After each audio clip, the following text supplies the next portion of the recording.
दूर किसी जंगल में रात का समय था। रात के समय पुन्नू कौवा अपनी चाय की दुकान पर बैठा था। तभी उसे पीछे से आवाज सुनाई देती है, पुन्नू कौवे, ओ पुन्नू कौवे, चाय बेच रहे हो, मुझे भी चाय पिला दो। पुन्नू कौवा पीछे देखता है। एक भूतिया कौवा पुन्नू कौवे के पास खड़ा था। तुम कौन हो? मुझे छोड़ दो, मुझे मत मारो। ऐसे कैसे छोड़ दूं, मुझे चाय नहीं पिलाओगे? भूतिया कौवा पुन्नू कौवे को मार डालता है तथा पुन्नू कौवे का खून पी जाता है। ये जंगल तो बहुत हरा भरा है, यहाँ तो अनेक पक्षी रहते होंगे। अब ये पक्षी मेरा शिकार बनेंगे। चाय की दुकान पर मैं चाय पिलाने के बहाने पक्षियों को बुलाऊंगा तथा उन सबको मार डालूंगा। भूतिया कौवा पुन्नू कौवे को मारकर जंगल के बीच में फेंक देता है। अगले दिन सुबह हो जाती है। सभी पक्षी पुन्नू कौवे के पास जमा हो जाते हैं। अरे अरे पुन्नू जी, आपको किसने मारा? सर्वनाश हो उसका जिसने पुन्नू जी को मारा है। चमेली बहन, हमारे जंगल में आज तक ऐसा नहीं हुआ कि किसी पक्षी को किसी ने मार डाला हो। हमें पता लगाना होगा कि पुन्नू कौवे को किसने मारा है।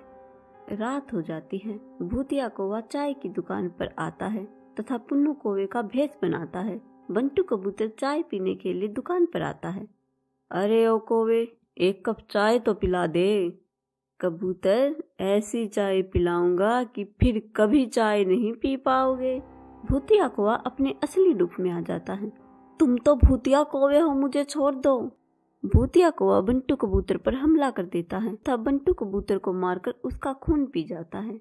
भूतिया कौवा जब बंटू कबूतर को मारता है तो बग्गा चील पेड़ के पीछे से भूतिया कौवे को देख लेता है। भूतिया कौवा बंटू कबूतर को मारकर जंगल के बीच में फेंक देता है। अगले दिन सभी पंछी बंटू कबूतर के पास जमा हो जाते हैं। पता नहीं कौन है जो पंछियों को मारकर उनका खून पी रहा है। डरा सहमा बग्गा चील भी बंटू कबूतर के पास आ जाता है। टुनी बहन, बिल्लू भाई, बंटू कबूतर को चाय वाले भूतिया कौवे ने मारा है तथा मारकर जंगल के बीच लाकर फेंक दिया। बग्गा भाई, आप किस भूतिया चाय वाले कौवे के बारे में बात कर रहे हैं? टूनी बहन, कल रात जब मैं अपने काम से घर लौट रहा था तो मैंने देखा एक भूतिया कौवा चाय पिलाने के बहाने पंछियों को बुलाता है तथा उनको मारकर उनका खून पी जाता है। बग्गा भाई, अगर ऐसा ही चलता रहा तो वह भूतिया कौवा हम सबको मार डालेगा। हमें उस भूतिया कौवे का कोई पक्का इंतजाम करना होगा। टूनी बहन, चलो हम उल्लू बाबा के पास चलते हैं। उल्लू बाबा ही हमें इस मुसीबत से बचा सकते हैं।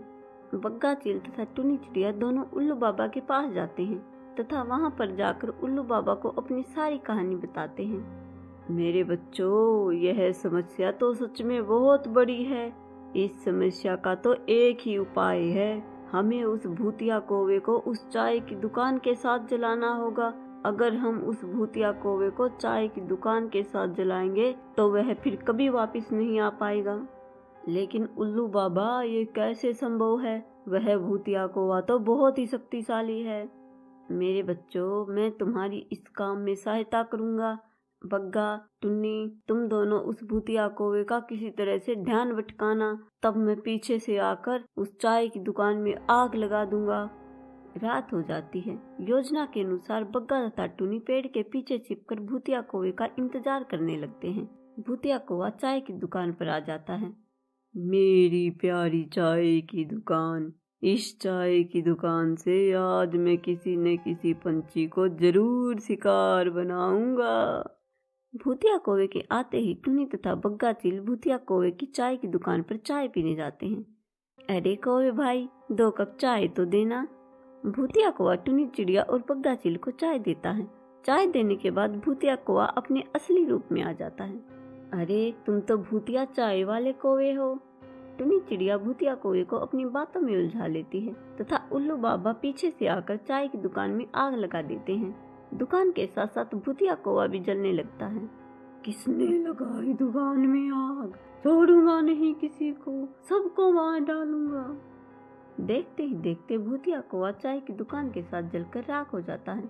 तथा जंगल के सभी पक्षियों को भूतिया चाय वाले कौवे से छुटकारा मिलता है। तो दोस्तों, कैसी लगी आपको हमारी कहानी?